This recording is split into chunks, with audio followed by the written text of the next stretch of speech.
you guys, it's me, Kylie, and welcome back to another true crime case. Now, this is an unsolved case, and as I'm sure you've already seen, it is titled the Springfield Three. Now, for those of you who don't know, the Springfield Three is a kind of nickname for the three women who went missing from Springfield, Missouri, and that would be Cheryl Levitt, Susie Streeter, and Stacy McCall. Now, the next morning after the sleepover, Stacy's parents assumed that she would be home, but Stacy never came home. So at first they were kind of like, okay, maybe she decided to stay longer, maybe a few days, but it wasn't like Stacy to not call and tell her parents of their plans. And when they couldn't get a hold of her, they decided to contact the police. And the next morning, the police came over to Cheryl's house and everything seemed normal. The bed looked like it had been slept in, the car was in the driveway, the keys were in the house. Nothing seemed out of place or like any foul play had occurred. Yet, if Cheryl and the two girls left, wouldn't the car be missing? Wouldn't there have been some sign, some note left? Wouldn't Stacy have contacted her parents? Now, the Missouri police had an extensive investigation into the three women's lives, and nothing came of it. There was no one who was thought to dislike the women, there was no one who was suspicious around them, and as I said, there was no signs of forced entry in the home. It looked as if they must have just gotten up the next morning and left. However, it's unsure how they left, or if it was by their own will, or by someone else's. Now, because Cheryl was a good mom, because there was nothing wrong with her, because Susie and Stacy were set up to go to college, it really didn't seem like they would just up and leave for no reason. 3 years later, in 1996, KY3 investigative reporter Dennis Graves traveled to Texas in order to talk to a man who was in prison named Craig Cox. Now, the reason that Craig was being looked into is because he was convicted for killing a woman in Florida, and he was in Springfield during the time when the three women disappeared. The police questioned him around the time of the murders, but Craig claimed that he was home alone that night and had nothing to do with it. Dennis went to Texas hoping for a clue. Now, with this interview came a bit of controversy, and I mean that Dennis Graves did not want to give up the interview because of reporters' confidentiality and the ability for them to keep their own notes and interviews private.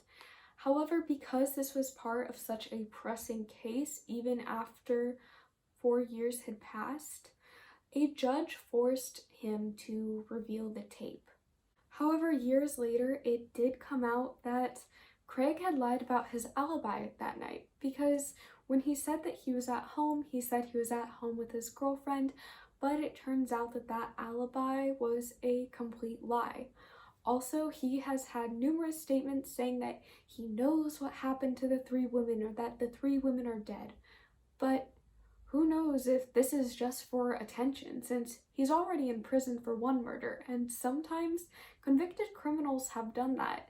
They like the attention from it, so who knows if Craig actually had something to do with it, or if he's just having us all on the hook. Now, another theory in this case is that someone in a green van took them.